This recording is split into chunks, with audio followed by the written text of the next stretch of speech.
I will never forget the look on their faces when I walked into that luxury resort in the Amalfi Coast.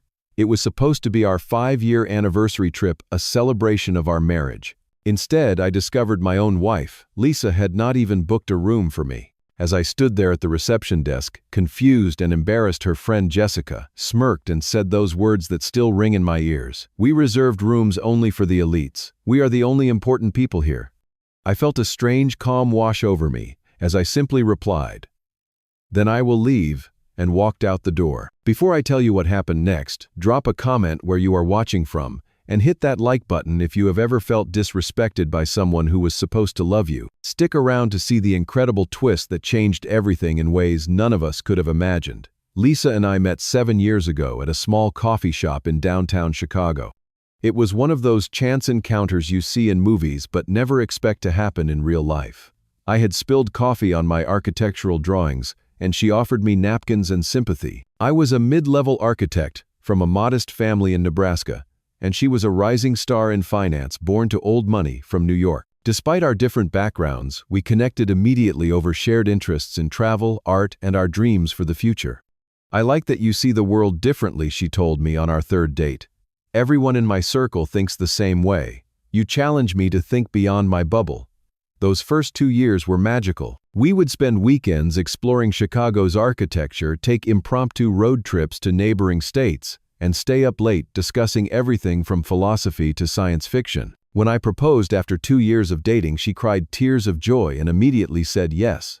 Our wedding was simple and intimate, much to the disappointment of her family, who had expected a lavish affair at the Plaza Hotel. Lisa had insisted on something that represented us both, not just her family's wealth and connections. That decision had caused tension with her parents, but Lisa stood firm. That was the woman I fell in love with, someone who valued substance over status, who saw me as her equal partner.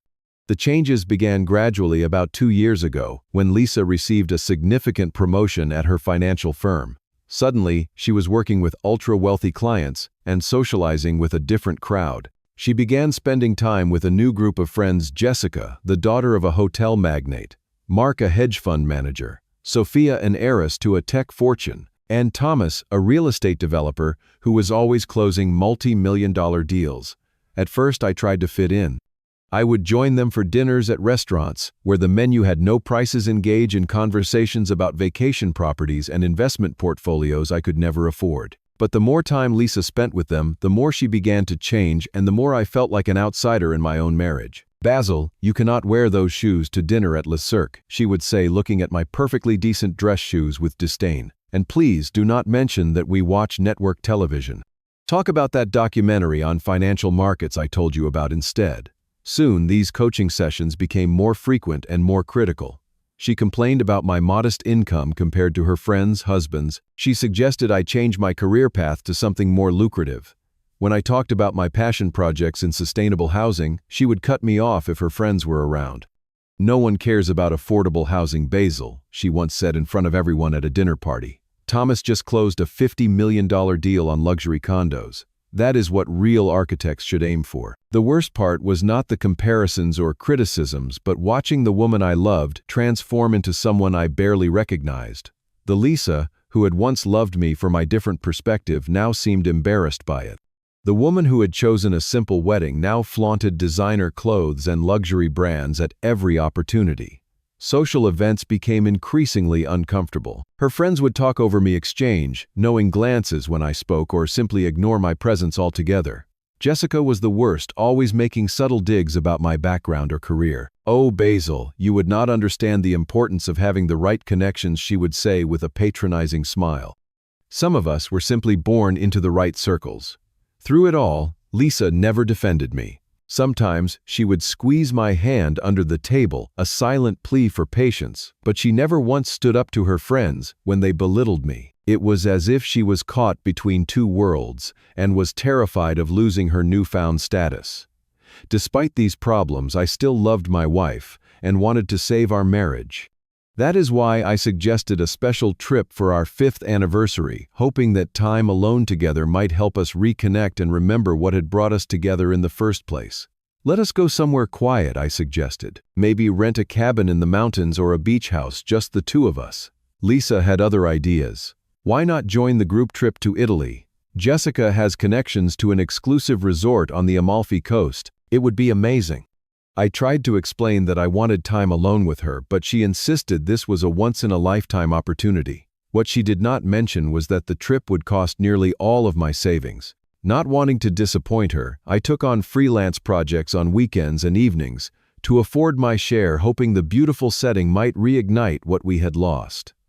The flight to Italy was long and uncomfortable, not because of the airline seats, but because of the invisible wall that seemed to exist between Lisa and me. While she chatted animatedly with her friends in first class, I sat in premium economy, the best I could afford despite my extra work. They had offered to upgrade me as a charity case, but I had refused out of self-respect. That decision had earned me eye rolls from the entire group. From the moment we landed in Naples, the group treated me more like a personal assistant than a fellow traveler. Mark handed me his expensive luggage without even looking at me. Jessica asked if I could fetch her a coffee while they waited for the private shuttle. Thomas kept checking if I had properly arranged the hotel reservations, even though Lisa had insisted on handling all the booking details herself. "Basil, can you make sure all our bags get loaded correctly?" Lisa asked at the airport. "And check if the driver knows the exact route to the resort. We cannot afford to be late for our sunset dinner reservation." I did as asked silently, hoping things would improve once we reached our destination. The drive along the winding coastal roads of the Amalfi Coast should have been breathtaking, but the tension in the air made it impossible to enjoy. Jessica, Mark, Sophia, and Thomas spent the entire journey discussing their stock portfolios and comparing the luxury properties they owned around the world. When we finally arrived at the resort, I momentarily forgot my troubles. The property was stunning. A renovated 13th-century monastery perched on a cliff overlooking the sparkling Mediterranean Sea. Bougainvillea cascaded down stone walls, and elegant terraces offered panoramic views of the coastline. This was the perfect setting for romance and reconnection. I felt a surge of hope that perhaps this beautiful place would help Lisa and me find our way back to each other. As we approached the reception desk, a smiling staff member greeted us warmly. "Welcome to Villa Paradiso. Checking in, please." Lisa stepped forward. "Reservation for Lisa Anderson and guests." The receptionist typed on her computer. "Yes, I have 5 rooms reserved. One for Lisa Anderson, one for Jessica Winters, one for Mark Donovan, one for Sophia Chen, and one for Thomas Reynolds." I stood there confused, waiting for my name to be mentioned. When it became clear no additional rooms had been booked, I turned to Lisa. "There must be some mistake. Where am I staying?" Lisa avoided my eyes, suddenly very interested in the marble floor. "I thought you would not really enjoy this trip, so I did not book you a separate room. I figured you could just stay with me." Before I could respond, Jessica interjected with a smug smile. "We reserved rooms only for the elites. We are the only important people here." Then she laughed, a high-pitched sound that echoed in the elegant lobby. The others joined in her laughter, creating a chorus of mockery that seemed to bounce off the ancient stone walls. Even Lisa gave a small, uncomfortable chuckle, though she still would not meet my gaze. The receptionist looked between us, clearly sensing the tension, but maintaining her professional demeanor. "Sir, would you like to book an additional room? We do have some availability, though not on the same floor as the rest of your party." It was in that moment, standing in that beautiful lobby, with my wife of 5 years refusing to defend me, that something shifted inside me. The hurt was there, of course, a deep ache in my chest that made it hard to breathe. But alongside it was a strange sense of clarity, as if I could suddenly see my marriage with perfect, unforgiving precision. "No thank you," I replied to the receptionist, my voice calmer than I felt. "I will not be needing a room after all." I turned to the group, addressing no one in particular. "Then I will leave." With those 4 simple words, I picked up my suitcase and walked toward the exit, ignoring the surprised expressions that replaced the previous smugness. "Basil, do not be so dramatic," Lisa called after me. "Come back and we can talk about this." I did not turn around. I did not run. I simply walked out the massive wooden doors of the resort and into the warm Italian afternoon, with no plan other than to get away from the people who had made me feel so small. The Mediterranean sun was relentless as I made my way down the winding path from the resort. With my suitcase rolling behind me, I must have looked like a lost tourist, but I felt strangely liberated. For the first time in months, maybe years, I was making a decision purely for myself. I found a small bench overlooking the sea and sat down, my phone buzzing incessantly in my pocket.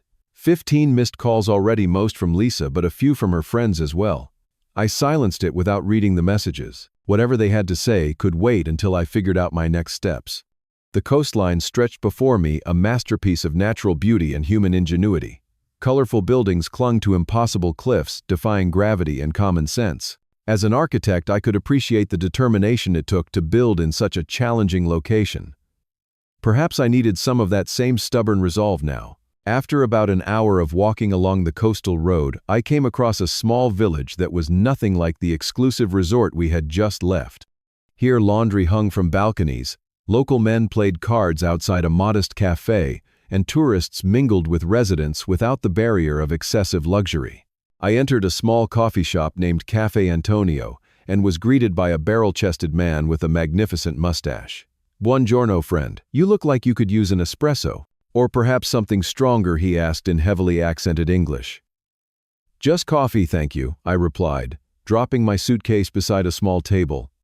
As he prepared my drink, Antonio, the owner, as I soon learned, chatted amicably about the weather, the tourists, and how his cafe had been in his family for 3 generations. There was something soothing about his simple pride in his establishment. "You are staying at the big resort?" he asked, placing my espresso before me. I shook my head. I was supposed to, but plans changed. "Do you know of any affordable places to stay nearby?" Antonio studied me for a moment, seeming to sense there was more to my story. "My sister runs the small bed and breakfast up the hill, but it is full this week. But I have a room above the cafe. Nothing fancy but clean, and with a view of the sea. You can stay there if you like for a good price." His unexpected kindness brought a lump to my throat. "That would be perfect. Thank you." The room was indeed simple: a single bed, a wooden chair, a small bathroom with a shower that only sometimes provided hot water. But the window opened to a view that million-dollar resorts would envy, and the sounds of the village drifted up like a gentle lullaby. I turned off my phone after seeing the number of missed calls had reached 37. Whatever crisis my departure had caused at the resort was not my problem right now. For the first time in years, I allowed myself to think about what I wanted, not what would please Lisa or impress her friends. That evening, I sat at a small table outside Antonio's cafe, sketching the village architecture in a notebook I had fortunately packed. Antonio brought me a plate of homemade pasta and a glass of local wine without me ordering. On the house, he insisted. "You look like a man who needs good food and quiet time." The next day, I explored the village and the surrounding trails. I spoke with fishermen bringing in their daily catch, helped an old woman carry her groceries up a steep path, and sketched buildings that had stood for centuries. No one cared what brand my clothes were, or how much money I made. The locals judged me only on how I treated them, and the tourists were too busy enjoying their vacations to form social hierarchies. I began to remember the architect I had once wanted to be before I started trying to impress Lisa's social circle. I had once dreamed of creating sustainable, beautiful spaces for real people, not luxury developments for the ultra-wealthy. Somewhere along the way, I had started to believe that my original passion was not good enough because it would not make me rich. On the second evening, as I sat sketching a particularly interesting church facade, Antonio brought me another plate of food and sat down across from me. "So, my friend, are you going to tell me why a man on vacation is hiding in my village instead of enjoying his holiday?" Perhaps it was the genuine concern in his voice, or maybe just the need to unburden myself, but I told him everything. My marriage to Lisa, the gradual shift in our relationship, her new friends, and finally, the humiliation at the resort. Antonio listened without interrupting, occasionally nodding or shaking his head. When I finished, he remained quiet for a moment. "My wife of 30 years left me for a rich businessman from Rome," he finally said.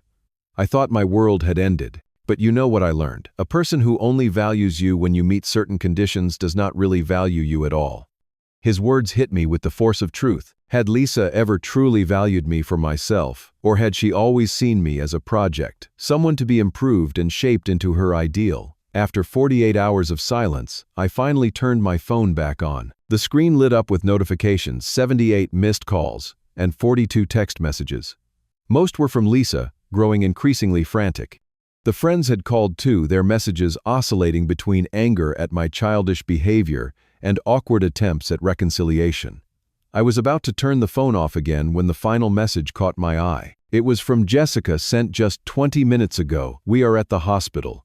Lisa got severe food poisoning. Doctors say it is bad, really bad. Despite everything, my heart dropped. Regardless of our problems, the thought of Lisa suffering sent a jolt of fear through me. I called Jessica immediately. "Where are you?" "Which hospital?" I asked, without preamble when she answered.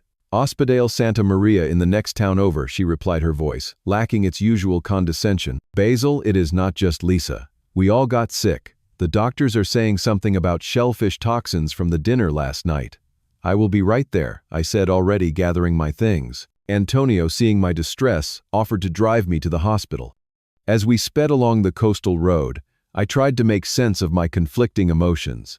Part of me was still hurt and angry, but another part was terrified of losing Lisa despite everything that had happened. The hospital was a modern facility, unexpectedly sleek given the ancient villages surrounding it. I rushed to the reception desk, gave Lisa's name, and was directed to a floor where they had apparently admitted all 5 members of the group. When I reached the correct floor, I found Jessica in the waiting area looking pale and considerably less polished than usual. Her designer outfit had been replaced with a hospital gown visible under her robe, and her perfect makeup was gone. "Basil," she said when she saw me attempting to stand but swaying slightly. "Thank God you came. They are saying we have some kind of severe bacterial infection from the seafood at that exclusive restaurant, the one you did not come to." "Where is Lisa?" I asked, not interested in ironic observations about how missing dinner had spared me.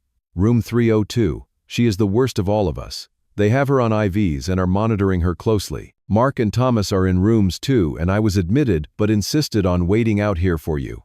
Sophia is still being evaluated." I headed straight for Lisa's room but was stopped by a doctor in the hallway. "Are you family of Signora Anderson?" he asked in accented English. "I am her husband," I replied. The doctor looked relieved. "Good. We need someone to sign consent forms for treatment. Your wife has a severe case of Vibrio infection, likely from undercooked seafood. We need to start aggressive antibiotic therapy immediately, but need consent from next of kin." I was struck by the irony. After being excluded from the trip, made to feel insignificant and unwanted, I was now the essential person they needed. "Of course, whatever she needs," I said, following him to sign the necessary paperwork. As I filled out forms, the doctor explained the situation further. All 5 had eaten at an exclusive restaurant the previous night, where they had been served a special off-menu seafood platter reserved for VIP guests. Apparently, the exclusivity extended to bypassing proper food safety protocols. "Your friends are asking for similar treatments," the doctor added. "As you are the only one healthy enough to make decisions, would you be willing to act on their behalf as well? Otherwise, we must wait for family members to arrive from their home countries." Again, the irony was almost too much to bear. The elites, who had not thought me important enough to have a room, were now dependent on me to make medical decisions for them. I agreed to help not out of spite or satisfaction, but because it was the right thing to do. Over the next several hours, I found myself in a surreal position of authority. I spoke with doctors about treatment plans, called family members of Lisa's friends to update them on the situation, arranged hotel rooms near the hospital for when they arrived, and dealt with insurance companies over international phone lines. Mark's wife was flying in from New York, Thomas's parents from London, Sophia's brother from Singapore, and Jessica's father from Los Angeles. Until they arrived, I was the designated decision-maker for all 5 patients. I spent that night in a chair beside Lisa's bed. She was on strong antibiotics, and sedated, her breathing shallow but stable. Looking at her face peaceful in sleep, but marked by illness, I felt the complex tangle of emotions that had become our relationship: love, hurt, disappointment, and lingering hope. The next day brought a flurry of activity as family members began to arrive. I gave them updates, introduced them to the medical staff, and helped them navigate the Italian healthcare system. Each one expressed genuine gratitude for my help, seemingly unaware of the irony of the situation. Jessica's father, a man whose net worth probably exceeded the GDP of small nations, shook my hand firmly. "Jessica told me what happened at the resort," he said, looking genuinely remorseful. "I want you to know that is not how I raised her to behave." Thomas's mother hugged me, tearfully thanking me for making decisions for her son until they could arrive. Mark's wife, a surgeon herself, reviewed the treatment plans I had approved and nodded approvingly. "You made all the right calls," she said. "Thank you for being here when I could not be." On the 3rd day, the patients began to improve. Sophia and Mark were the first to fully regain consciousness, followed by Thomas and Jessica. Lisa remained more heavily affected, though the doctors assured me she was responding well to treatment. When Jessica saw me bringing fresh clothes to Lisa's room, she called me over to her bed. "Why did you help us?" she asked, her voice hoarse but her eyes clear. "After how we treated you, you could have just left us here to deal with this ourselves." I considered the question carefully, because that is not who I am, and it should not be who you are either. She looked away, unable to meet my eyes. "We have been awful to you. All of us, but especially me. I was jealous of what you and Lisa had." "What do you mean? You loved her for her, not for what she could give you, or how she could advance your social position. Do you know how rare that is in our world? Everyone wants something, but you just wanted Lisa." It was a surprising insight from someone I had written off as shallow and status-obsessed. Perhaps there were more layers to Jessica than I had allowed myself to see. Similar conversations occurred with the others as they recovered. Mark admitted he had felt threatened by my confidence in my modest career. "I make obscene amounts of money, but I hate my job," he confessed. "You seemed content with less, and that made me question my own choices." Thomas and Sophia expressed similar sentiments, each revealing insecurities I never would have guessed existed beneath their polished exteriors. It seemed my presence had been a mirror. They did not want to look into reflecting back questions about their own values and choices. On the fourth day, Lisa finally fully regained consciousness. I was sitting beside her bed reviewing some insurance paperwork when I felt her hand move in mine. "Basil," she whispered, her voice weak, but her eyes focusing on my face. "I am here," I replied, setting down the papers and moving closer. Tears filled her eyes. "You came back. After what I did, you still came back." "Of course I did." "Why?" The question contained volumes of meaning. I squeezed her hand gently. "Because despite everything, I still love you." But Lisa, loving someone and being able to build a life with them are not always the same thing. She nodded, tears now flowing freely. "I know. I have been terrible. I got so caught up in impressing them and being accepted into their world that I forgot what made me happy in the first place. Which was you, us. It was the conversation we should have had months, maybe years ago. In the sterile hospital room with the barriers of pretense stripped away by illness and fear, we finally spoke honestly about the changes in our relationship. "I do not know if we can fix this," I admitted. "You really hurt me, Lisa. Not just at the resort, but for months now. It felt like you were ashamed of me." "I was ashamed, but not of you," she replied. "I was ashamed of myself for caring so much about what they thought, for letting their values become mine, for treating the man I love like he was not good enough when the truth is you were always too good for me." As she spoke, I realized we both needed time to process everything that had happened.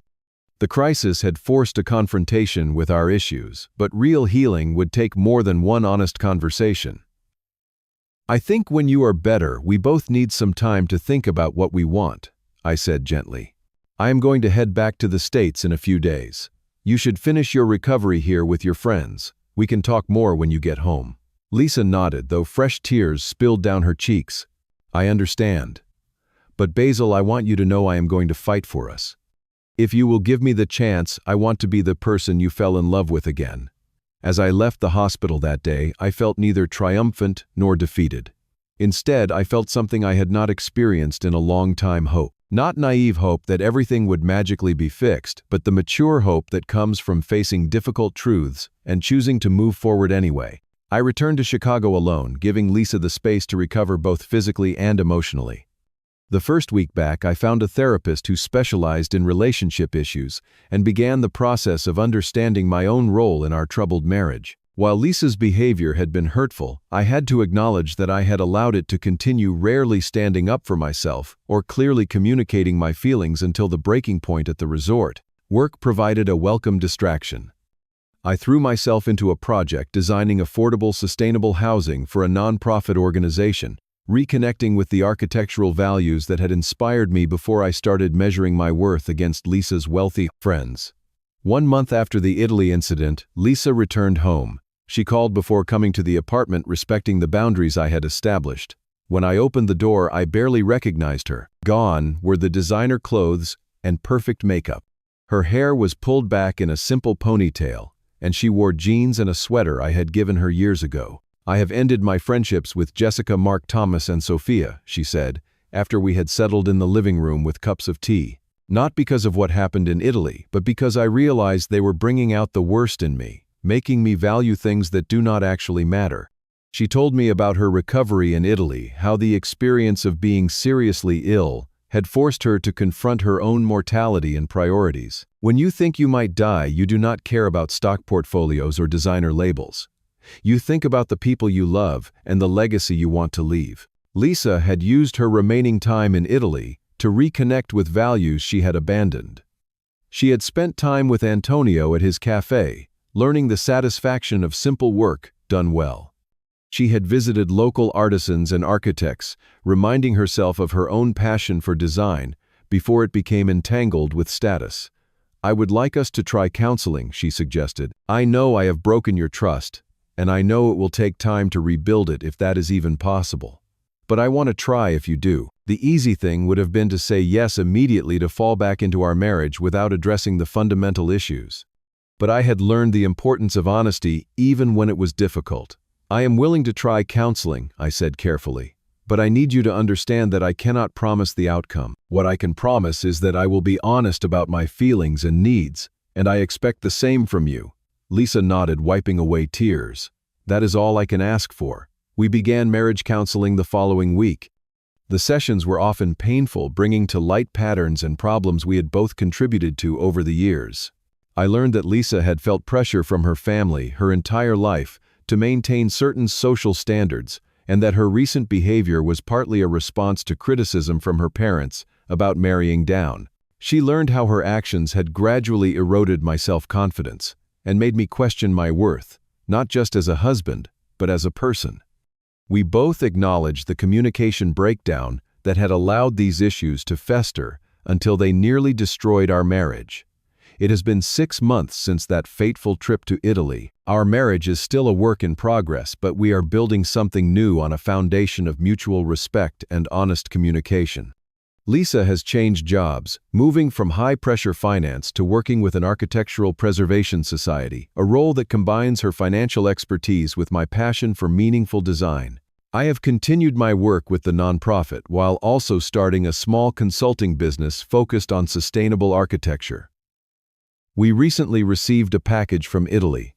Inside was a hand-carved wooden sign from Antonio reading Casa Bella, or beautiful home in Italian, along with a note to hang above your door when you have rebuilt your home together brick by brick. The sign now hangs in our entryway, a daily reminder that true value is not found in exclusive resorts or luxury goods, but in the homes and relationships we build with care, honesty, and love. Sometimes it takes nearly losing someone to realize their true worth. What relationship in your life needed a wake-up call before it could be truly appreciated? Share your story in the comments below. If this resonated with you, please hit the like button and subscribe for more real stories about overcoming challenges in relationships. And if you know someone who might benefit from this story, share it with them. Thank you for listening, and remember that even the most damaged relationships can be rebuilt if both people are willing to do the hard work of honest communication and growth.